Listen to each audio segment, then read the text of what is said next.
Bonjour et bienvenue à un autre épisode de Fou à lire. Je m'appelle Frédéric Tupinier-Martin. Aujourd'hui, retour à l'enfance, retour dans le passé, épisode nostalgique pour, je pense, plusieurs personnes de ma génération. Je suis né en 94, donc, mon Dieu, je pense que je suis un millénial. Je suis toujours mêlé dans les générations, mais tout ça pour dire... on traite aujourd'hui d'une œuvre qui avait été publiée alors que j'étais au primaire, Les Chevaliers d'Émeraude d'Anne Robillard. On traite des tomes 1 à 3.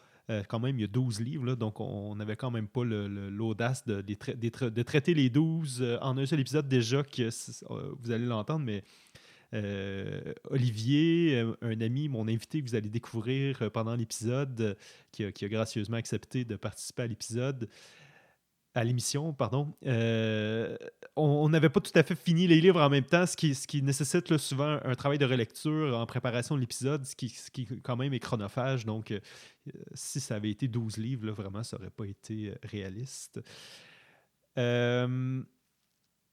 Petit traumavertissement, je ne sais pas si c'est le bon mot, mais vraiment, si vous êtes des fans des Chevaliers d'Émeraude, que vous aimez cette œuvre, que ça a été quelque chose vraiment d'important pour vous, euh, je vous dirais de considérer peut-être ne pas écouter l'épisode, dans le sens où c'est une critique très dure que vous allez entendre. Ça va se détailler, il y aura quelques nuances, mais vraiment, ça a été une expérience pénible pour moi et pour Olivier, la lecture des 3 tomes, vraiment avec un retour sur les œuvres. En fait, un contraste énorme entre l'appréciation qu'on en avait faite lorsqu'on était jeune et disons, l'impression qui nous est restée lors de la relecture là, pour l'épisode. Si c'est vraiment quelque chose de cher à votre cœur, que c'est rattaché à des souvenirs et que vous pourriez être blessé, je vous dirais peut-être de sauter cet épisode. Ou sinon, si vous êtes tout simplement curieux de nous entendre, là, grand bien vous fasse. Puis je pense que ça peut être un épisode intéressant. Et cela dit aussi, je tiens à dire, puis je le redis plus tard, mon but n'est vraiment pas d'attaquer personnellement l'autrice. Et j'ajouterais aussi que ce livre-là m'a permis à l'époque de m'initier à la lecture. C'est une des raisons pourquoi, peut-être même qui fait que je lis toujours aujourd'hui. J'ai dévoré ces livres-là quand j'étais jeune. Après ça, je dirais que c'est le propos, hein, puis on va l'entendre. Il y a vraiment des choses qui m'ont heurté, disons, lors de ma deuxième lecture comme adulte. Et aussi, c'est un phénomène qui m'arrive parfois, mais lorsque j'accroche énormément sur une œuvre, puis on va l'entendre dans d'autres épisodes qui viennent, pour lesquels je suis en train d'enregistrer les introductions, justement, parfois, j'accumule et j'arrive à l'épisode un peu avec mon sac plein et c'est un peu parfois un moment pour vider mon sac, malgré parfois des maladresses. Et puis voilà. Donc, épisode, je pense, qui peut être haut en couleur. Et je vous laisse le découvrir sans plus tarder. Bon épisode.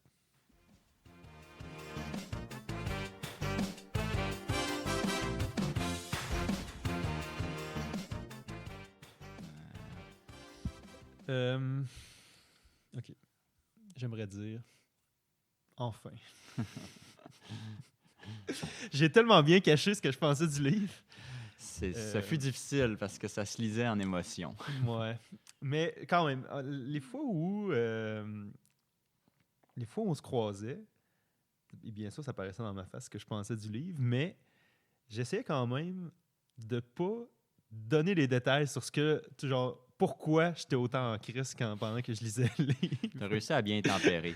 Excepté la fois où tu as avoué avoir été voir dans le prochain, que tu as dépassé ça, par contre, nos lectures. Fait que là, même... tu m'as surpris parce qu'on dirait que je m'attendais plus. Suggéré que j'ai aimé ce que j'ai lu. Bon, on ira là-dedans. On ira, oui, ben oui. Première des choses, enchanté. Une nouvelle voix, C'est ça, une nouvelle voix à fou à lire. Olivier, lecteur, lectrice, ami de longue date. enchanté, oui. Quoi dire sur toi? On se connaît depuis plusieurs années, Oui. 8 ans maintenant. Pharmacien, formation, Effectivement, ami de on voyage. s'est croisés dans le cadre de nos études et qu'on a décidé, en fait, de pousser la folie. Sans durer encore 8 ans de plus. Donc, on s'endure dans une nouvelle façon de s'endurer avec la lecture, club de lecture, puis que j'ai trouvé quand même le processus intéressant parce que c'est rare que j'ai eu à lire en pensant à ce qui serait à discuter. T'en dirais, Ouais, ce qui serait à discuter par la ouais. suite. Fait que ça a été quelque chose d'intéressant. Ça m'a même permis d'étudier un petit peu plus ma façon de lire un livre. Faisiez-vous des clubs de lecture pendant tes études en pharmacie? Clubs de lecture, bien sûr, d'articles scientifiques. Là, mais... ça s'est arrivé à des très, très rares fois. Donc, la vraie réponse serait non. Parce que c'est drôle ce que tu dis, parce que moi non plus, je pense à ça, puis tu me fais réaliser que avant le podcast, j'avais jamais... on avait un club de lecture quand j'avais 10 ans à la bibliothèque, mais je pense que j'ai fait 2 séances, puis c'est tout. Ça s'est arrêté là. Ouais, puis, tu sais, en fait, on a décidé des livres depuis un certain temps déjà. T'as été dur à convaincre d'embarquer dans l'aventure. On savait que le moment viendrait. Moi, j'étais pas sûr. Je peux pas dire que j'en ai tout le temps été convaincu. Ah, ben regarde, c'est la preuve que j'allais être là un jour. Ouais, c'est ça. Fait que les deux, on a eu un passé à lire des livres de fantaisie. Ouais, fantaisie, fantastique. Populaire, je dirais, de l'époque dans laquelle on a été bercé. Exact, parce qu'en fait, c'est des livres qui ont eu leur grosse popularité pendant qu'on était dans notre phase d'adolescence. On a entendu parler de ça à l'école. C'est les livres qui étaient très en demande dans les bibliothèques. Puis... je ne sais pas si toi, tu te rappelles du contexte quand tu t'es mis à lire ces livres-là. Est-ce que ça a été un cadeau qui t'a été offert? Est-ce que ça a été un emprunt? Je sais plus comment. Ben, en fait, d'abord, aujourd'hui, on traite des Chevaliers d'Émeraude, une série d'Anne Robillard. Mais ouais, la première fois que... je sais pas. Pour vrai, je pense que j'avais 9 ou 10 ans. Là, parce que le premier est sorti en 2002. Donc... 2002, j'ai gradué du primaire.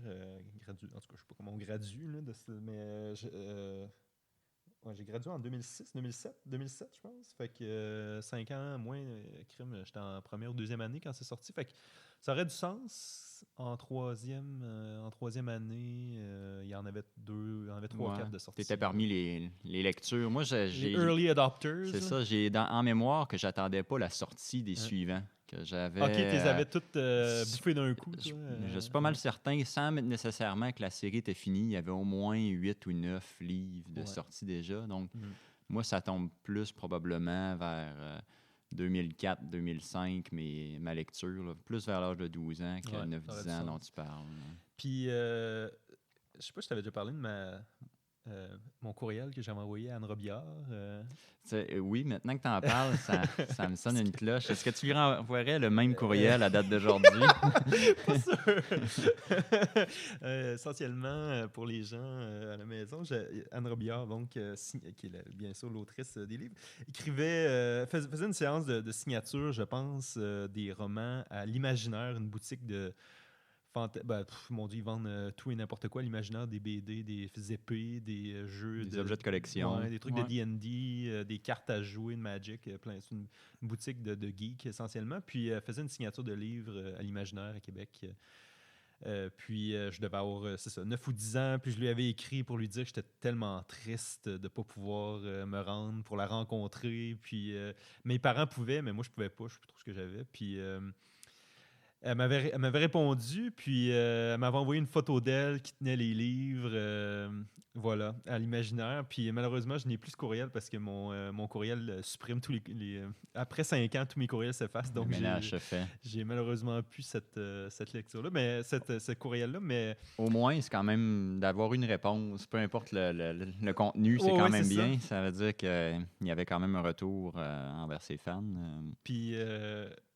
après, mes parents donc ma mère était allée la voir avec ma soeur, mon frère, je sais plus. Puis là, j'étais là, puis je leur demandais, elle a l'air de quoi? Elle parle comment? Puis j'étais fasciné par cette femme-là quand j'avais 9 ans. Mais mon opinion peut-être un petit a peu évolué. mais c'est intéressant parce que c'est ça, donc on s'en parlait parce que donc les deux, on lisait ces livres-là, bon, Chevalier d'Émeraude entre autres, puis Amos Dragon, Harry Potter et compagnie, puis on se disait qu'est-ce que ça serait si on regardait ça avec des yeux d'adulte, ces œuvres-là. Puis donc, on a décidé de commencer avec les Chevaliers Émeraude.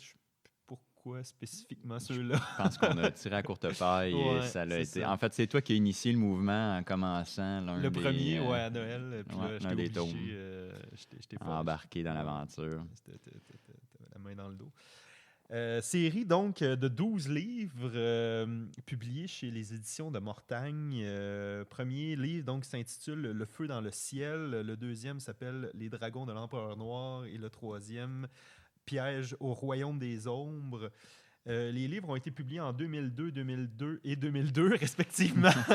Ce qui vous laisse comprendre peut-être comment la qualité des romans peut être à discuter. Le processus de relecture qui a peut-être été écourté. Et à part le premier qui fait à peu près 300 quelques pages, les autres suivants sont quand même plus... sont costauds. ouais. Là, c'est du 460, c'est ça, presque 480 pages chacun. On n'est pas dans du 250 pages des livres de jeunesse qu'on avait l'habitude. Tout c'est écrit dans la même année. Là. Moi, j'ai écrit un mémoire de maîtrise. Ça m'a pris, je sais pas, 12 mois. Puis mon mémoire fait 115 pages. Là. Donc, c'est vous dire comment elle en a écrit 1500 pendant ce temps-là. Elle a écrit 10 fois. Puis on n'a pas dit la date du quatrième. Peut-être que le quatrième est dans la même période de 12 mois. Je pense qu'il est en 2003. Mais c'est parce que c'est ça. J'étais allé voir sur sa page Wikipédia. Ah oui, c'est ça. Quand je t'ai vu la dernière fois, je te disais, hey, j'ai un fun fact, mais je peux pas t'en parler. Puis, je suis allé voir, elle a publié combien de livres, cette femme-là. Parce que depuis, parce que, bon, Anne Robillard, c'est une femme qui a maintenant un certain âge, mais qui a grandi au Québec. Puis, sur sa page Wikipédia, il y a comme l'entièreté des livres, mais vraiment, elle a commencé avec les Chevaliers d'Émeraude. Puis, l'histoire, c'est qu'elle a vu le personnage principal, Wellan, la visiter dans ses rêves. Puis, c'est ce qui lui a donné l'inspiration pour écrire les livres. Puis, donc, elle s'est fait connaître avec les Chevaliers d'Émeraude. Puis, donc, j'ai calculé, donc depuis 22 ans, le premier ayant été publié en 2002, comme j'ai dit, elle a publié 102 livres. Ce qui est immense. Puis là, depuis, au début, donc, elle publiait chez les éditions de Mortagne. Puis là, elle a parti sa propre maison d'édition. Puis là, elle publie tous les livres à compte d'auteur. Fait que dans le fond, il n'y a personne qui prend le temps de relire ses livres puis de dire « C'est correct, Anne, ce que tu as fait? » Puis... Est-ce que c'est la seule chose que tu as lu d'elle officiellement? Oui. T'as-tu lu, toi? J'ai essayé de lire L'Oiseau tonnerre, qui est une autre de ses séries en plusieurs livres. Okay. J'avais trouvé le livre dans une bouquinerie, puis ce fut un des rares livres que j'ai pas pu passer au travers de plus que quelques pages, ce qui est un phénomène assez rare avec moi. Ouais. C'est que j'étais quand même... je réavançais dans son univers avec une vision différente après avoir essayé L'Oiseau tonnerre. Ça ressemble à ça. C'est le processus qui nous a ramenés vers ça. Ouais, c'est ça. Sinon, Ange, Terra Wilder sont d'autres de ses créations que moi non plus, j'ai pas lu. Puis là, en fait, il faut bien comprendre, c'est ça. Bon, elle a publié d'autres trucs, mais sa série phare, là, puis je pense qu'elle doit avoir publié, là, je n'ai pas vérifié le chiffre, je vais dire n'importe quoi, mais elle doit avoir publié 50 livres au moins dans l'univers des Chevaliers d'Émeraude. Donc, c'est vraiment son œuvre c'est ça, principale, si je puis dire. Donc, c'est ça. Chevalier d'Émeraude, c'est une œuvre. L'univers des Chevaliers d'Émeraude se déroule à Ankh-Kidiev, je ne sais pas comment le dire. C'est une espèce de continent avec plein de royaumes, qui est comme une espèce d'île. On voit la carte à l'intérieur des livres. Donc, c'est un continent qui est bordé par quelques îles, dont l'île des Lézards, qui en est une, puis l'autre principale, qui est l'île l'Empire des Noir. Insectes, l'Empire Noir. L'Empire Noir, je ne sais plus comment ils l'appellent, puis c'est là donc où vivent les méchants hommes insectes. Puis donc, Ankh-Kidiev, là où se déroule, dans le monde dans lequel se déroule l'histoire, c'est une espèce d'utopie un peu weird où tout le monde est gentil, puis que, en fait, du moins sur le Sur le territoire, continent. sur le continent, c'est ça, des hommes. Là. Puis je dis les hommes, mais les humanoïdes, là, parce qu'il y a les elfes, il y a les fées, Mhm. puis c'est pas mal ça, je pense. De mémoire, ça ressemblait à ça pour les différentes Ouais. races. Puis il y a des on peut dire magiciens, c'est comme ça. Puis il y Ouais. a aussi les magiciens, là, mais qui sont, je pense, aussi des humains. Là, mais bon, les fans finis pourront me dédire, là, mais puis donc, c'est ça, c'est une espèce d'utopie où tous les royaumes sont en harmonie, puis tout le monde s'aime, puis les rois sont justes, puis vivent dans des chaumières au lieu de s'être accaparé le pouvoir comme ce qu'un roi devrait faire normalement. Puis C'est une situation d'après-guerre qui s'est prolongée oui, pendant des effectivement. centaines d'années, ce qui Ouais. serait peu probable, finalement.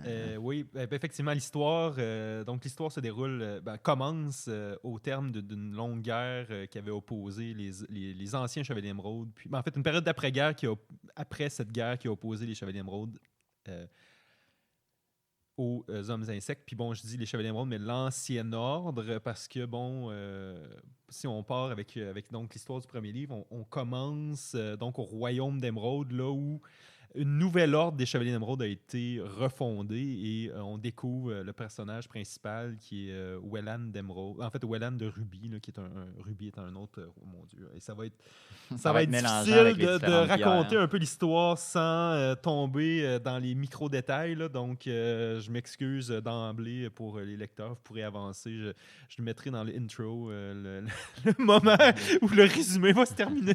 Le moment du début puis le moment de la fin. Mais donc, essentiellement, l'histoire, donc c'est ça, on commence dans le premier livre avec une période après, il s'est passé 500 ans depuis la dernière guerre qui a opposé les Chevaliers d'Émeraude aux hommes insectes. Les Chevaliers d'Émeraude avaient été décimés parce qu'ils s'étaient accaparé le pouvoir après la guerre parce que, bon, ils avaient tellement de pouvoir magique, tellement puissant que ils avaient commencé à devenir belliqueux, puis les magiciens qui leur avaient donné le pouvoir ont décidé de tous les annihiler pour reprendre le contrôle. Mais donc, 500 ans plus tard, l'ordre a été remis en fonction. Puis, donc, il y a 7 nouveaux chevaliers qui viennent d'être adoubés et Wellan est leur chef. Puis, donc, l'histoire commence aussi avec une reine dans un royaume qui vient porter son enfant au royaume d'Émeraude pour qu'il soit protégé par le roi. Cette femme-là, donc, amène un enfant qui est mauve, qui se trouve à être un autre personnage principal qui s'appelle Kira. Puis donc, vient porter son enfant sous la protection. Je ne sais plus pourquoi, là, parce qu'elle ne parle pas encore de son enfant. Des origines de son enfant. Des origines, c'est ça. Mais bref, vient le porter pour être sous la protection, retourne dans son royaume, puis là, donc, il y a une grosse boule de feu qui traverse le ciel. Puis là, les chevaliers sont alertés, puis ils se rendent, ils apprennent que la boule de feu origine du royaume, justement, de la reine Fan qui est venue porter sa fille. Ils accourent au royaume, puis ils constatent que tout le monde a été massacré. Ils sont fait arracher le cœur par des dragons. Puis ils découvrent dans le palais du royaume la reine Fan qui agonise, puis Wellan qui en est tombé amoureux la première fois qu'il l'a vue, la tient dans ses bras pendant qu'elle meurt, puis lui demande de protéger son enfant. Je ne sais plus si elle lui dit... Oui, à ce moment-là, je pense que c'est connu. Que ouais, c'est, elle lui dévoile ses origines. Ouais, C'est ça, ça ouais. provient d'un viol de Voilà. l'empereur des insectes et Exact. qu'il y a une certaine prophétie, en fait, qui la rend importante aux yeux de tous. Exact. Donc, voilà, donc Fan, la reine, apprend à Wellan que sa fille est le produit d'un viol avec l'empereur des hommes insectes, Amekaret. Puis lui demande de protéger parce que sa fille est vouée donc à détruire l'empereur, puis une fois pour toutes, puis voilà, essentiellement. Puis donc, Wellan revient... L'équipe des chevaliers se lance en quelque sorte dans oui, c'est ça. Donc c'est ça. Ouais. Exactement. Oui, excuse-moi. Oui. En fait, lorsqu'ils voient l'invasion dans le royaume de Chola, là, ont peur que les hommes insectes reviennent. Et là, ils veulent alerter le royaume au complet. Fait que là, c'est comme une espèce de voyage touristique à travers Émeraude où l'autrice nous présente chacun des royaumes un par un. Là. C'est un peu une façon scénaristique de nous présenter chacun des rois, reines et compagnie. Exactement. Puis là, finalement, à la fin du livre, les hommes insectes débarquent. Finalement, ils sont genre 100, puis les chevaliers d'émeraude sont 7. Puis ils sont des magnifiques guerriers. Puis ils ont réussi aussi à défaire les dragons en construisant des pièges. Fait que là, les dragons sont plus une menace. Ils détruisent tous les hommes insectes parce qu'ils savent pas se battre. Puis il y a personne qui meurt dans les chevaliers d'émeraude. Tout le monde est heureux. Puis fin du premier tome. Oui, ça ressemblerait à ça. On a peu de dommages collatéraux au premier tome, hein, excepté la reine même de dans Chola. Ouais, c'est ça. Ben, il n'y a pas beaucoup de dommages collatéraux, jamais, en fait, dans les Effectivement. Chevaliers d'Émeraude. Donc, voilà. Tome 2, donc les dragons de l'Empereur Noir. L'histoire reprend. On est encore à Émeraude. Il s'est passé 7 ans. Puis là, fun fact, on aura la chance d'en reparler, mais c'est le fun. Les hommes insectes ne voient pas le temps passer. Fait que c'est-tu le fun? Il peut se passer 7 ans, puis il se passe rien, tu sais. Puis Les gens ont le temps de se préparer. c'est ça, exactement. Tu sais, c'est un petit plaisant, toi. Fait que il s'est passé 7 ans, donc puis on l'a pas dit, mais dans le premier tome, il y a des écuyers qui sont les apprentis des Chevaliers d'Émeraude qui sont assignés, puis donc ça prend 7 ans former une batch d'écuyers, si on peut dire, là. C'est comme les années dans Harry Potter, donc dans chaque tome, il se passe 1 an Oui, de effectivement. Poudlard. Puis dans les Chevaliers d'Émeraude, chaque tome, en tout cas, me semble, généralement, on s'est rendu jusqu'au 3e, il se passe 7 ans, dans le fond, qui est une génération d'écuyers qui deviennent chevaliers. D'ailleurs, on ne l'a pas dit d'entrée de jeu, mais il y a 12 tomes, puis on a choisi de faire 3 tomes parce que c'était bien assez pour un épisode. Mais voilà. C'est ça, donc... deuxième tome, c'est ça. Donc, on est 7 ans plus tard. Il y a une première génération de chevaliers qui viennent d'être adoubés. Une deuxième génération qui vient d'être adoubée. L'élève de Wellan, qui est une jeune fille de 17 ans, dévoile son amour pour lui. C'est dégueulasse, c'est un viol, mais donc à inverser, en tout cas, je sais pas comment appeler ça. Puis on en reparlera. Mais c'est pas important à l'histoire, c'était juste un commentaire éditorial pendant que j'en parlais. Il se passe pas grand-chose dans ce livre-là, pour vrai. Là. Donc, Kira qui a maintenant 9 ans, est une enfant prodigieuse. Elle a des pouvoirs magiques incroyables. Elle parle comme si elle avait 30 ans, déjà avec un vocabulaire incroyable. Sauf qu'elle est mauve, elle a des griffes puis des yeux de chauve-souris. Donc, tout le monde un peu comment dire, l'ostracise dans le royaume. Oui, en quelque sorte. Puis on la voit un petit peu réagir avec impulsivité par moment, ce qui justifie l'auteur à la reléguer souvent au rôle du personnage qui va faire pitié, qui va être réprimé. Mais bref, ça sert bien le scénario parce que donc dans les multiples conflits qui opposent Wellan, qu'on nous répète ad nauseam à quel point il est colérique, donc ils sont toujours en conflit. Puis Kira, à un moment dans le livre, s'échappe du château. Je ne sais plus trop pourquoi. Puis tombe sur un dragon de l'empereur, alors que pourtant, ils n'avaient pas été alertés qu'il y avait eu une invasion ou quoi que ce soit. Puis là, donc, de peine et de misère, les chevaliers réussissent à tuer le dragon en le noyant, puisqu'ils n'avaient pas de piège pour l'attraper. Puis là, donc, découvrent un subterfuge des hommes insectes astucieux. Qu'ils ont donc mis des œufs dans les rivières, puis ils ont laissé les rivières porter les œufs, puis les œufs mûrissaient et éclosaient. Oui, arrivaient à éclosion. Excusez. Et donc, ça faisait des dragons qui tranquillement mûrissaient, se nourrissaient de bêtes, puis avaient un potentiel dangereux, là, éventuellement de tuer les gens sur Ankh-Kidiev. Mais là, les chevaliers, Dieu merci, se sont alertés au bon moment, vont donc parcourir toutes les rivières du territoire pour tuer les dragons. Pendant ce moment-là, entre en scène un nouveau antagoniste, Asbeth, qui est un sorcier homme-oiseau, qui est une autre race à quelque part dans le territoire non exploré d'Ankh-Kidiev, qui est une autre race d'homme quelque chose. Puis comment dire, c'est un sorcier, il est sous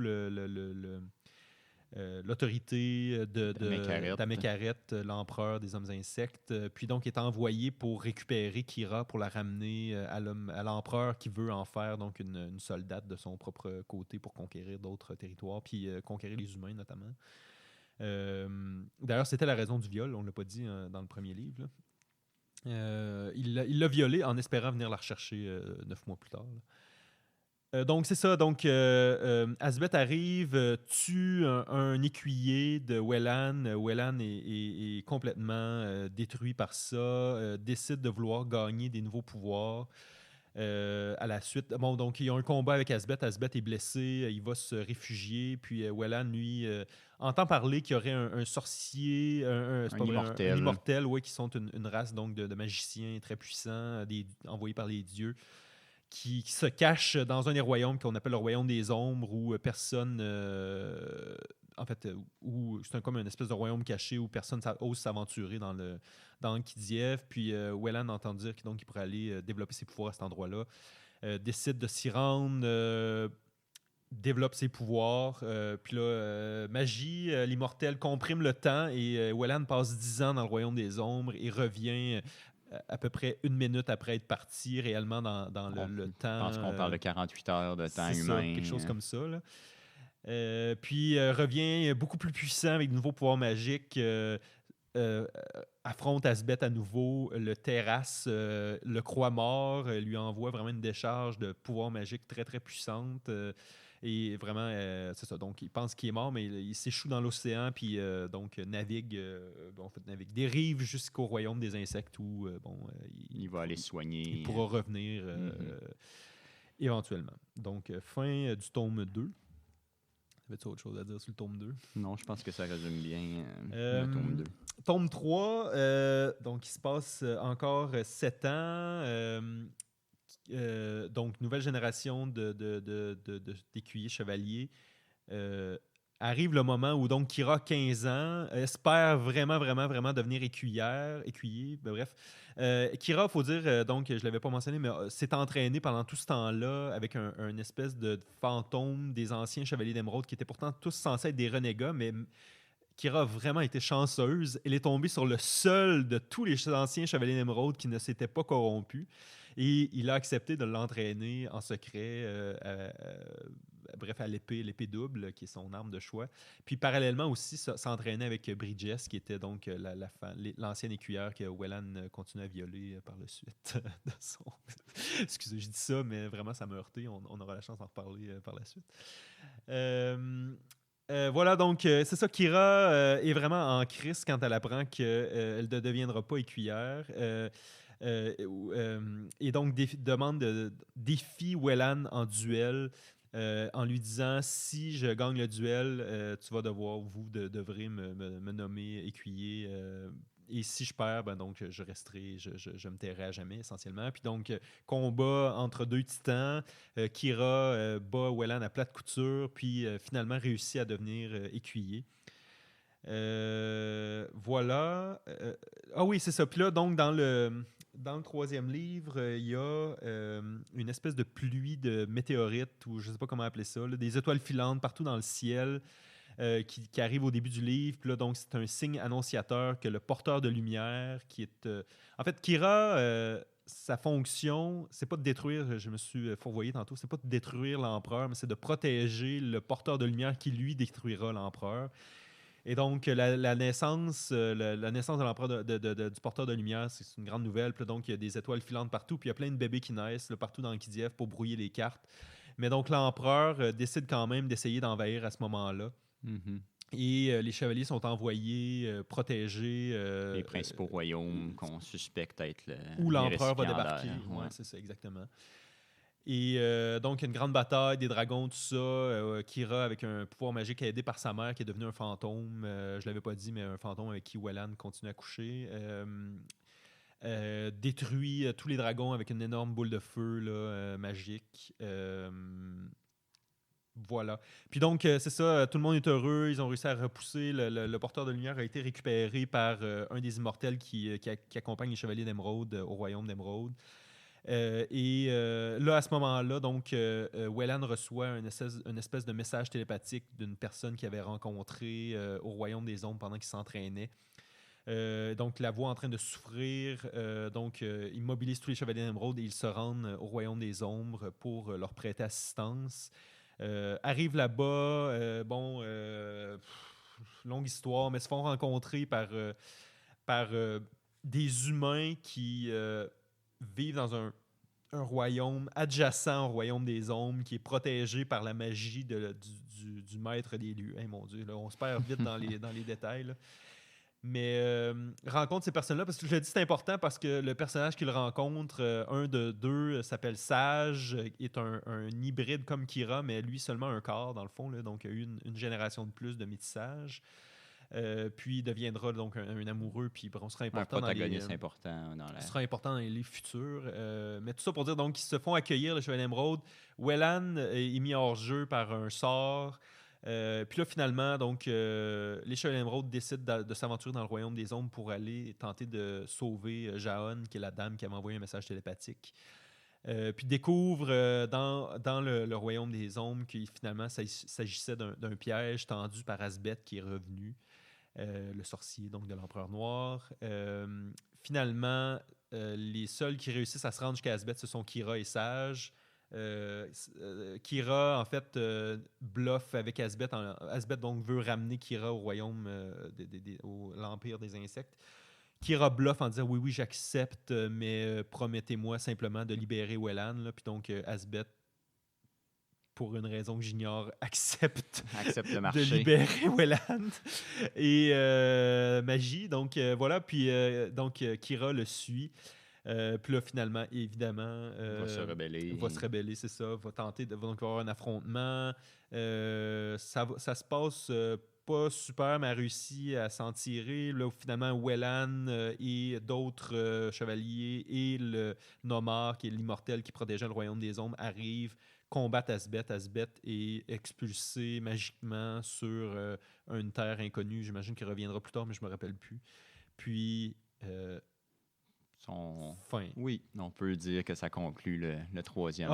Sage devient chevalier. Parce que Oui. c'est ça, Sage a des pouvoirs incroyables. Sage semble comme possédé par un esprit bon, j'imagine que c'était pas vraiment voulu d'être caché, là, mais on comprend que c'est un ancien chevalier renégat. Ouais, on peut comprendre que c'est un ancien chevalier renégat ou se questionner si ça a le rapport avec le royaume des insectes. Dans tous les cas... il me semblait que c'était assez clair, mais je me rappelle... Là, il faudrait que je...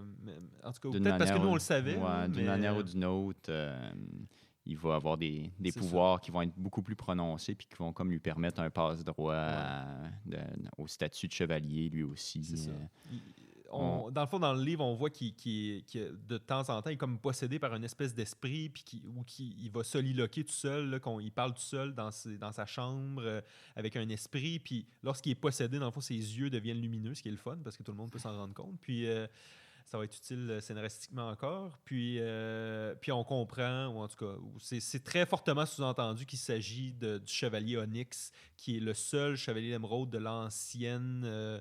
génération que lui a survécu en fait à l'éradication. Donc on parlait de celui qui a entraîné Kira, lui était mort mais n'était pas corrompu, mais Onyx en était un des corrompus mais qui a réussi à survivre là, à l'extinction des chevaliers.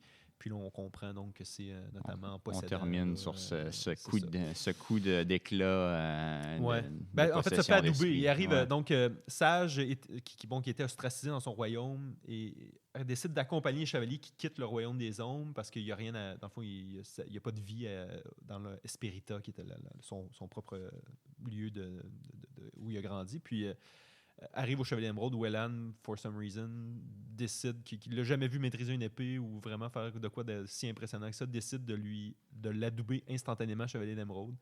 Puis le livre termine comme ça. Voilà. Combien de temps, là? Ça a pris... au moins une quinzaine de minutes. Non, mais moi, je le sais. Ça a pris au moins 20 minutes. Donc, vous pourrez arrêter à 30 minutes, les amis, si vous voulez pas m'entendre radoter pendant 3 livres. On fait le tour de nos heureux événements qui ont modulé ce livre. Je commencerai par dire que mon but, c'est pas d'être méchant avec Anne Robillard. Vraiment, c'est un livre que j'imagine elle y a mis tout son cœur. Puis vraiment, il y a des gens qui ont apprécié ce livre-là, qui ont vécu des émotions. Moi-même, quand j'avais 9 ans et plus, là, parce que ça a sorti graduellement, j'ai beaucoup apprécié ces livres-là. Regardez d'un œil nouveau. Cependant, je tiens à le dire, cette critique-là sera dure. Je m'en excuse. Le but n'est pas de faire une critique personnelle, mais beaucoup de choses m'ont choqué, fâché parfois. Voilà. Donc, je le dis. Si vous aimez les Chevaliers d'Émeraude, que c'est quelque chose d'important pour vous, puis que vous n'avez pas envie d'entendre quelqu'un chialer pendant 1 heure de temps de plus que les 30 minutes qu'on vient déjà de traverser, vous pouvez fermer ce balado et écouter d'autres épisodes de Fou à lire. Et ça, c'est pas grave. C'est pas grave. On va vous respecter quand même. Le disclaimer est fait, c'est dit. Donc, voilà. C'est intéressant parce que c'est vraiment un changement de cap complet par rapport à une perception de... en termes positif oui, autrefois. Exact. Ouais. Exact. C'est qu'on, globalement, on avait hâte de lire le prochain. Puis, il reste quand même que je pense quelques éléments qui peuvent être jugés des moments que positifs. Ouais. Des petites sections qui, on dirait, allaient chercher un intérêt renouvelé ou qu'on se disait, si on s'enligne dans cette direction-là, peut-être que on tient quelque chose d'intéressant, mais ça va jamais. Rarement, on était repus ou encouragés dans la direction en question. Souvent, on restait sur notre faim. Moi, je pense que, puis on aura l'occasion de détailler un petit peu plus notre perception là-dessus, mais j'ai eu beaucoup l'impression que au lieu de nous montrer ce qu'elle voulait, par la lecture, nous montrer ce qu'elle voulait nous faire comprendre, nous exprimer, elle nous écrivait exactement ce qui en était. Ce que nous, on devrait penser. Exactement, ouais.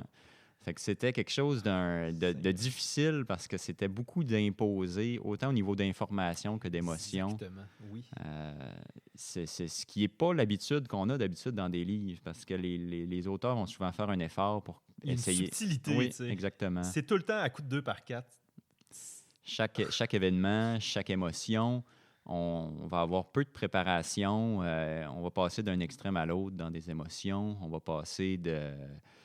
Puis tout le temps, les superlatifs, là, c'est tout le temps comme le exagéré, meilleur de tout. Exactement. Puis, elle n'a jamais rien goûté d'aussi bon. Puis peut-être que c'est vrai, mais c'est tellement mal amené que il n'y a pas de parce que moi, je ne savais pas ce que moi, évidemment, tu savais ce que je pensais du livre, mais comment ça a été de traverser, mettons, les 3 livres? Là, je disais au tout début du podcast que ça m'a un petit peu démontré ma façon de lire qui est différente de d'autres lecteurs.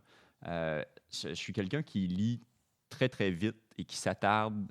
Je me rends compte qu'il ne s'attarde pas nécessairement à chaque détail. Puis là, il y a des sections, naturellement, où j'ai fait plus attention à avoir une lecture plus assidue. Puis c'était dans ces sections-là, souvent, que je devais me faire force à poursuivre parce que je perdais le plaisir. Alors que quand je lisais sans analyser, puis que j'imageais ce qui se passait, donc j'embellissais ce qui était écrit, je réussissais à passer par-dessus un petit peu ce défi-là. Fait que le processus a été variable.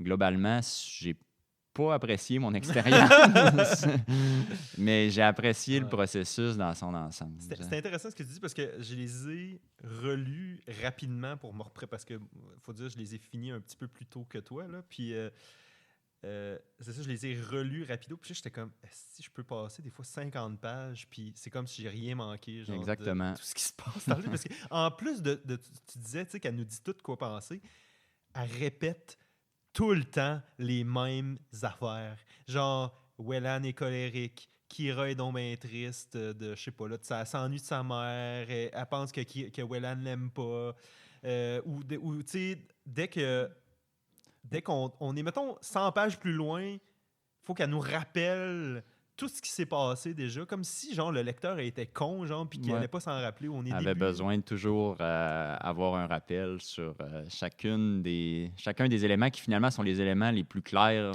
de ce qu'elle écrit. Ouais. Mais c'est ça. Puis comment dire? Moi, j'ai l'impression que l'histoire est intéressante. Genre, la progression de l'histoire était quand même intéressante. T'sais, c'est un monde quand même qui peut avoir le potentiel d'être intéressant.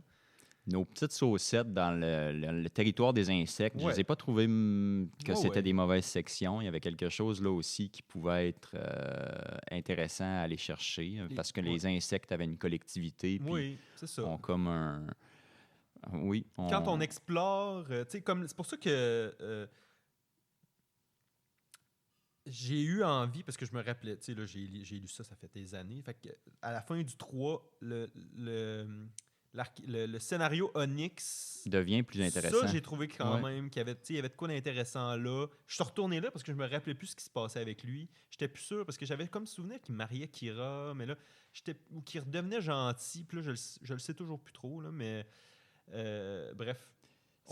C'est ça. On a des fois des bribes qui sont intéressantes. C'est ça. Puis je pense que là-dessus, on va s'entendre quand même bien. J'avais le même intérêt, les dernières pages du volume 3 Ouais. qui sont du moment de la possession par l'ancien chevalier sont intéressants. Puis on vient comme... Puis là, tu sens qu'il va y avoir un Ouais. combat là, tu sais, qui s'en vient. Puis en fait, je dirais qu'Anna Billard, moi, je trouve que les scènes d'action, généralement, sont bonnes. Ouais. Puis ce qui est assez particulier de ce livre-là aussi, c'est qu'on a une quantité de personnages qui est exponentielle à chaque livre. Naturellement, on ne peut pas s'attarder à chacun des personnages, mais ça reste que là-dessus, elle suit sa constante, puis elle garde ce cap-là. S'il n'y a pas de non-sens de ce côté-là, on finit par appeler les écuyers tous des écuyers quand c'est rendu les 40 écuyers parce que finalement... c'est ça. Là, je savais pas où finis ta phrase. Ouais. Je te dirai, moi, ce que j'en pense. Au final, on finit par avoir les 7 chevaliers du début qui gardent une certaine place, ou presque, et quelques autres qu'elle a décidé de mettre de l'avant. Mais c'est souvent les 15 mêmes noms qui vont revenir alors qu'on est rendu à presque 100 membres de l'ordre. Parce que moi, oui, mais je dois dire que le développement des personnages, je les trouve toutes cons puis pas intéressants, pour vrai. Le seul qui est intéressant, en fait, c'était probablement Sage d'Espirita, qui était le premier personnage où on sentait que c'était plus gris. Je trouvais que c'était grossier, pareil. Oui, c'était grossier quand même, mais c'était plus gris. Alors que les autres, c'est comme si elle avait une feuille que chaque personnage a sa caractéristique qui le rejoint. Puis chaque intervention va être tout le temps dans le même sens. On va avoir l'humoristique, on va avoir celui qui va être... peur des fantômes. Exactement. Puis, l'autre qui est plus sage. C'est ça. Sage pas dans le personnage, sage la caractéristique. Exactement. Fait qu'on sent que le développement de personnages s'arrête là pour 99% des personnages. Même chose pour le roi d'Émeraude. Même chose pour les rares personnages qu'on réussit à créer et qui sont un petit peu plus intéressants, vont être sages, vont peut-être être Onyx si on s'enligne dans cette direction-là. Peut-être le magicien de cristal dont on n'a pas beaucoup soulevé. Abnor. Parce que j'ai souvenir que les immortels deviennent méchants, mais je ne sais plus. Il me semble qu'ils deviennent méchants. Ou qu'il y a à un moment donné un virage qui se crée par rapport à l'allégeance des chevaliers par rapport aux immortels. Il y a quelque chose qui se passe là-dedans. Il me semble que Welland va chercher des espèces de cerceaux de pouvoir qui se met au bras. Là, puis là, ces cerceaux-là sont bien puissants. Là, puis, ça, tu vois, ça fait appel à une mémoire qui n'existe plus. Mais je sais pas, on divague sur les tomes qu'on n'a pas lues. Ça sera une grosse question de dire est-ce qu'on a l'envie de continuer? Mais bon, on n'est pas rendu là. Non, effectivement. Ça va être une question à se poser. Est-ce qu'il y a des éléments qui t'ont marqué dans les... en fait, dans tes premiers jets de lecture? Je sais que tu as pris beaucoup de notes. Je ne sais pas si tu l'as embarqué déjà là-dedans ou si tu avais quelque chose. Je terminerai juste sur les personnages, mais après ça, oui, on pourra y aller. Les histoires d'amour. Malaisant et mal écrit. Et en fait, wrong dans l'ensemble, c'est surtout ça. Mais pas juste, mais oui. C'est comment peux-tu décider d'écrire ça puis que le dénouement, tu réussis à le rendre quand même positif. C'est assez particulier. OK, la plus grosse... en fait, non, il y en a plusieurs, là, mais OK, Fan puis Welland... On comprend que c'est un sort, là. Ouais, on Fait que là, comprend la que magie a tout expliqué, encore une fois, mais c'est un amour aveugle qui finalement écoute, justifie des je veux dire, il choses. l'a entreaperçu dans le premier livre quand elle est venue porter sa fille. Il a dit bonjour, essentiellement, elle est partie. Puis là, il était déjà Dévasté. rendu amoureux d'elle, tu sais. Puis là, il n'arrivait plus hostie, à penser à autre chose. Puis c'est ça. Fait que Déjà, c'était un premier exemple d'une C'est ça. relation qui était assez questionnable. couche avec un fantôme, Oui. fucking weird. Mais celle qui m'a le plus mis en crise, c'est vraiment avec Bridges, là. Je peux comprendre aussi. Je pense que ta sensibilité à ça est encore plus grande que la mienne. Ben, je suis comme. Parce que. Bon, donc Bridges, et donc l'écuyer, le premier écuyer, ouais. de Wellan, donc dans le premier tome, puis devient chevalier dans le deuxième, puis dès le deuxième, donc elle lui saute dessus, puis là, donc ça passe comme si, c'est correct, c'est elle qui est intéressée. Mais c'est tout le phénomène, tu sais, du grooming, puis de j'élève un enfant pour lorsqu'il atteint 18 ans, je peux enfin coucher avec de manière socialement acceptable, là. Ouais, c'est très particulier, tu sais, parce que dans la période où il va l'avoir comme écuyer, on sent que l'auteur met clairement une distance, mais peut-être que tu l'as lu autrement.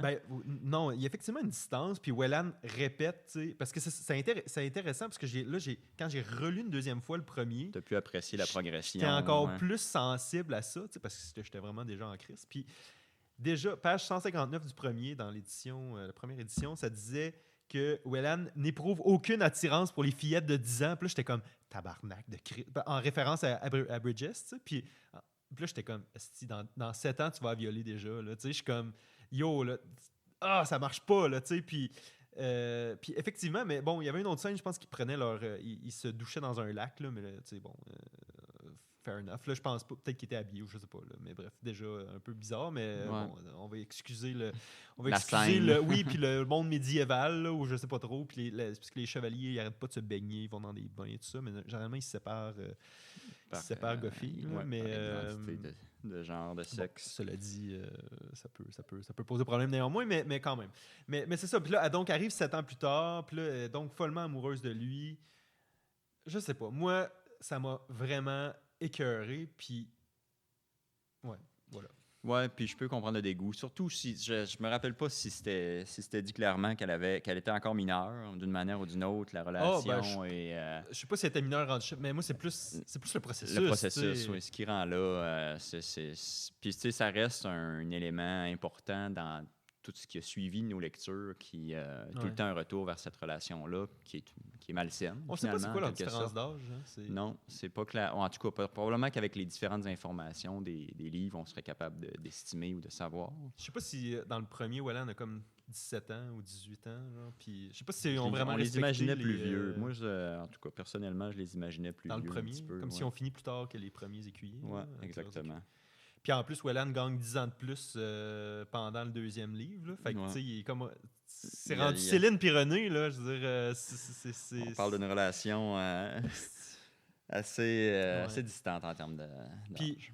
moi, ce qui m'a le plus fâché, c'est que, tu sais, Anquidiev, on nous présente ça comme le beau royaume, tu sais, où tout le monde s'aime, puis que c'est la justice, puis que tout le monde est modeste, puis tout ça. Puis là, je suis comme.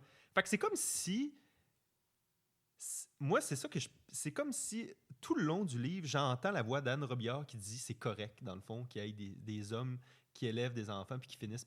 T'sais. Évidemment, j'accuse pas Anne Robillard de supporter ça, mais je dis juste que c'est l'impression que ça me laisse, c'est que c'est correct, parce que j'ai fait un monde parfait, puis dans mon monde parfait, tu as le droit de prendre une fille à 10 ans, puis 7 ans plus tard, ou 8 ans plus tard, mettons, quand elle atteint la majorité, tu as le droit de coucher avec. Ouais. C'est ça que je trouve bizarre, moi, dans ce monde-là, qui a aucun sens. Ouais, c'est déjanté par rapport à ce qu'on permettrait dans une société. Utopique, tu ouais. sais, où tu essayes d'avoir tout va bien, puis tout le monde, tu sais. Ben, puis c'est aussi la manière, comme tu dis, qu'elle le présente, que c'est correct d'une certaine façon. On sent pas le vice jamais dans les interactions qu'ils vont avoir. cette relation double qu'entretient Welland d'une certaine façon Ouais, aussi. Et fan. Là, ouais. Oui, exactement. Puis ça rend la chose particulière. Puis probablement qu'elle a réussi avec une partie des lecteurs en jeune âge à faire passer ça comme étant pas nécessairement un message, mais une situation acceptable. Ben oui, moi qui ai lu ça à 9 ans, tu sais, c'est ça. Moi, j'étais comme, Est-ce mais qu'ils voyons, vont enfin elle finir l'aime, ensemble? elle Oui. l'aime, fait que c'est bien correct, tu sais. Puis moi, évidemment, avec aucun regard critique, parce que j'étais un enfant de 10 ans, tu sais. Tu sais, puis oui, puis je sais pas jusqu'à quel point c'est un roman jeunesse. Ça, c'était quelque chose, c'était un débat que j'avais avec je sais plus qui. Je me rappelle plus. C'est comme pas Puis même, clair. même à la lecture, on n'est pas certain parce qu'on va avoir des scènes qui vont être Quand même, tu sais. plus gore un petit peu. Sexuelles, parfois. Des scènes tu sexuelles sais, parfois. ouais. Alors que dans d'autres moments, tu as l'impression de lire des phrases qui... Fucking bébé. là. Exactement. Ben oui. Qui font... qui n'ont pas un niveau du tout qui se destine à l'adolescence avancée ou même l'âge adulte. Là. Fait que oui, c'est une autre question qu'on serait à même de se poser. Parce que, tu sais, mettons, si ça avait été le trône de fer, mettons, tu sais, il y a du viol, il y a de l'inceste, mais c'est excusé parce que c'est un monde où tout le monde est des salauds, tu sais, puis tout le monde est imparfait, puis c'est ça, tu sais, c'est ça la vraie vie. Mais elle, c'est ça, c'est là où ça marche pas, tu sais. Elle veut nous présenter des gens qui n'ont pas de vices graves, mais qu'au final, finissent Finalement, par... c'est grave, Ouais. tu sais. Mais bon, voilà. Puis tu sais, bon, certains rôles avec la femme, Welland qui couche avec deux femmes en même temps, bon, c'est quand même dit, toutes les deux femmes le savent, mais tu sais, en tout cas, certaines valeurs au niveau aussi du féminisme, tout ça, que j'étais comme, mon Dieu, hey, c'est pas rien quand même, On est loin. Puis là, tu te diriges probablement vers la relation de Jason ou Jason, de son puis autre Catania, nom, qui va pratiquement voler sa C'est ça. future conjointe Hey, dans un Seigneur. royaume sous prétexte que c'est son âme sœur. Ça, c'était aussi encore plus clairement inadéquat en termes de Puis, elle situation. va finir par m'aimer, tu sais. Ouais, c'est c'est comme, ça. voyons, Christ, tu sais. Qui va aller utiliser le poème qui ne lui appartient même Oui. pas pour essayer de Seigneur la... Jésus. Ben oui, Cyrano de Bergerac, en Ouais. plus, grosse référence, tu sais. Fait que ça aussi, c'est une autre relation ça nous laisse un goût très amer et qui est précipité. Tu sais, on Ben va oui, passer un tu sais. chapitre de 4 pages pour justifier que le chevalier va se marier, puis en 4 pages, on tombe du vol d'enfant au mariage parfait, pratiquement. Là. Puis moi, je me suis demandé, mais pourquoi? Qu'est-ce Qu'est-ce que ça me donne de savoir ça? Tu sais? Elle est tellement pas intéressante, cette histoire-là. Tu sais. Puis la plupart des autres histoires d'amour, fucking insipides. Tu sais. Dis-nous juste au début du 3e livre qu'il s'est trouvé Il une s'est trouvé femme. une femme, c'est Ouais. son âme sœur. Puis là, le concept des âmes sœurs, bien sûr, c'est pour rajouter là, que il y a un éclat de lumière qui traverse les cœurs parce qu'on a un seul individu dans le monde. Oh mon Dieu, mais voilà, bref. Ouais. Excusez, là, Ouais. j'embarquais pas là-dedans. D'ailleurs, le 3e livre, je retourne voir, ça prend 80 pages avant qu'il se passe de quoi dans ce livre-là. Tu sais, c'est ça. Fait que épargnez-vous ça si vous les avez pas lus. Puis lisez pas les 80 premières pages du livre. Du 3e. Ça va bien jusqu'à Hey, présent? Je vous avais prévenu! C'est libérateur. C'est triste. J'avais hâte pour ça. J'ai dit enfin au début. Non, ben c'est exactement ça. Un œil d'adulte C'est sur ça. une série qui nous a marqué, mais différemment à l'époque. Ouais. Puis c'est ça, les relations amoureuses qui sont un flop total. On n'a pas grand-chose. Puis tu sais, on a un petit peu le même concept avec Kira qui va rencontrer Sage. Une histoire de coup de foudre à sens unique Une qui est heure un après, petit, qui est un c'est petit ça. peu moins... À sens unique? Au départ, Ah ouais, ok. c'est plus sage envers Kira. Kira devient sensible à ses avances assez vite, rapidement. ouais, c'est Fait que, ça. tu sais, on sent moins l'impossibilité, bien que c'est amené de manière ouais. précipitée. Mais ça reste encore que cette relation-là l'auteur voulait ça, donc elle amène ça sur la table et c'est ça qui est ça. Puis elle propose au début en disant bon, là, Kira commence à regarder, elle a 15 ans, commence à regarder les garçons. Puis là, 200 Soudainement. pages plus tard, arrive l'homme de sa vie. Puis hop, c'est réglé. On passe à la Ils se prochaine. sont vus à peu près, je pense, pendant une journée. La deuxième journée, Sage lui dit Kira, je vous aime. Tu sais. Puis là, il y a comme le moment aussi, pendant qu'ils se battent avec Asbeth, là, le gros cliché des films, là, où tu sais, devant l'adversité, là, les deux personnages, c'est comme si l'action s'arrêtait pendant, le temps se suspendait, puis là, ils se disent à quel point ils sont intéressés l'un par l'autre, puis qu'ils s'aiment. Puis là, c'est comme le danger est là, mais faut qu'on se le vivre. dise. Tu sais. Ben oui, c'est le temps. Tu sais. Ouais, voilà. C'est tout ce que j'avais à dire pour l'histoire d'amour. Je Je pense que j'en ai dit bien assez. Une des choses que je voulais parler, c'était la magie. La magie, c'est correct. Ça peut rendre les choses intéressantes, la magie. Mais je trouve que c'est vraiment quelque chose qui peut rendre un auteur paresseux. Tu vas régler des choses par la magie. Tu peux juste Ouais. inventer un nouveau pouvoir, puis tout est réglé, tu sais. T'as besoin que Wellan aille s'entraîner pendant 10 ans. Ah, mais c'est pas compliqué. Tu peux comprimer le temps, puis tout devient parfait. Il y a une grosse armée de dragons. Ah, ben la mère de Kira va la contacter par télépathie, puis là, ben elle va lui inventer une formule magique, puis Kira va développer un nouveau pouvoir et va envoyer une boule de feu pour tuer tous les dragons. Kira se fait pourchasser par le sorcier Asbeth. Ah, mais encore une fois, la télépathie, merci, bonsoir, je me promène, puis... Ouais, probablement que les deux seuls pouvoirs que j'ai trouvés qui faisaient du sens et qui avaient été pensés d'avance, qui avaient un impact, c'était les communications télépathiques entre les chevaliers, qui ça, c'est mis de l'avant, puis ça fait partie de l'histoire, pourquoi pas. Ça, c'est quand même bien joué. Exact, ça fait du sens avec les prémices. Puis, tu sais, les espèces de caresses empathiques qui se donnent l'un non! C'est pas vrai! Tu sais, pourquoi pas? Si... Seigneur, non! Ça, c'est une horreur à tes yeux. J'ai écrit 8000 fois pendant le livre. Arc, arc, arc! À chaque fois qu'il s'envoie des vagues d'apaisement. Qui fait ça? Prends-le dans tes bras si tu veux le réconforter. C'était pas souvent à distance. Oui, en plus, il les envoie par télépathie. Mais tu sens que l'auteur il a pensé d'avance. Alors que, comme ce que tu disais un peu plus tôt, les autres solutions, c'était comme des pouvoirs qui apparaissent de nulle part, puis qui là sont utilisés. Ça, tu te dis, ben, c'est là depuis le début, ça existe depuis le début. C'est pas quelque chose un raccourci. Non, t'as raison. Un raccourci. Mais je peux comprendre que ça peut paraître boboche. Et, il arrive un moment où Santo, qui est un des chevaliers guérisseurs, puis qui est super sensible, genre, je sais plus trop, il trouve un objet. Je pense que c'est une épée. Puis là, il découvre qu'il est capable de ressentir les vibrations dans les objets, puis qu'il est capable d'en apprendre sur toute l'histoire d'un objet juste en ressentant ses vibrations. Puis là, voilà, découvre le secret derrière l'objet, puis ça permet de faire avancer l'histoire. Une autre affaire. On a des dénouements facilités qui finalement contournent un peu une histoire des efforts qui pourrait embellir un petit peu le processus. Là. Voilà. Quoi d'autre? J'ai quand même aussi, je peux ajouter, remarqué quelques incongruités. T'sais, je ne sais pas si tu as, après 2 lectures, en plus, en relativement peu de temps, j'ai des pas choses des problèmes dans l'histoire, dans l'histoire, qui fonctionnent pas. Là? Exactement. L'identité du magicien de cristal qui est supposé être inconnue pendant une bonne partie de l'histoire parce qu'il vient comme sous une identité cachée. Secrète, là? On sait pas trop. Mais il me semble que c'était pour cacher Island, puis pas... pouvoir rentrer... Perturber. Ouais, exact. Perturber l'équilibre, peut-être, dans la hiérarchie des chevaliers. Des chevaliers.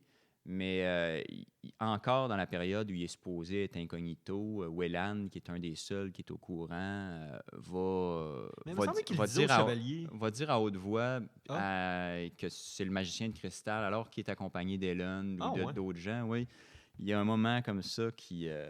ça se peut, j'ai pas remarqué. Il y a quelques petites choses comme ça que j'avais relevées. Fait que même là, on se questionnait sur s'il y avait eu des relectures, s'il y avait eu des rechallenges un petit peu, puis on manque de constance un petit peu. Même chose dans les émotions forcées de Wellan, alors qu'il va commencer une discussion de manière empathique. Oui. Si l'autre se ferme à la discussion pour une raison légitime, tout d'un coup, ça va déclencher une colère qui est comme irrationnelle. Je le trouvais tellement comme impétueux puis stupide des fois.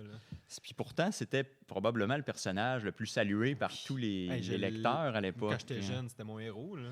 Exact. Fait que on vient qu'à se questionner comment on pouvait nous présenter un personnage comme ça qu'on avait aimé suivre, alors que 75% du temps, son ou ses 2 défauts qui lui sont présentés. Puis encore une fois, tu sais, quand je parlais de l'utopie, tu sais, on nous le présente comme c'est ça, c'est le valeureux guerrier, puis qui est don magique, puis là, puis don spécial, puis il nous répète à Robillard encore une fois. Tu sais, on dit des grandes œuvres qu'on n'est pas capable d'entendre la voix de l'auteur, tu sais, pendant qu'on lit l'œuvre. Là. Ben, c'est vraiment pas ça, les Chevaliers d'Émeraude. Voilà. Donc, donc, elle nous répète toujours que Wellan est donc bien gentil. Puis encore une fois, dans son esti d'utopie, Wellan, il torture un roi, tu sais, puis super brutal. Il n'est pas puni. Il n'est pas puni, tu sais. Puis là, c'est comme, quel message t'envoies, tu sais, quand t'écris ces choses-là, tu sais, puis à des enfants, peut-être, qui l'ont lu, tu sais, puis... T'excuses le grand chef parce que c'est le grand chef. T'excuses la violence. Gratuite. Oui, exact. Parce qu'il est donc... Wellan, il a donc le droit d'être fâché parce qu'il est donc amoureux de fans, puis qu'il est donc triste pour les gens qui ont été massacrés, tu sais, mais... Puis, curieusement, ça reste le chevalier qui garde la plus grande estime aux yeux de Kira, qui pourtant qui se fait bardasser, martyrisé. Puis, on sort des fois des scènes ou des moments où elle se dit à quel point elle est au summum du désespoir. Puis dans le paragraphe suivant, elle le présente comme son chevalier préféré. Ouais. Fait que c'était d'autres moments où si tu t'attardes au choix de mots, il y a un non-sens qui se trame. Ouais. Par contre, j'ai vraiment aimé le combat. J'avais hâte parce que je me rappelais de cette scène-là dans le 3e quand Kira et Wellan se battent. Là. Ouais. Puis j'anticipais, puis j'avais hâte. Puis quand je l'ai relu, j'ai quand même eu un certain plaisir en le relisant, là, personnellement. À voir Wellan se faire botter les fesses. Quand même. Puis là, 2 personnages assez puissants qui se... Je trouvais que c'était plus intéressant, mettons, que les fucking scènes avec Asbeth où...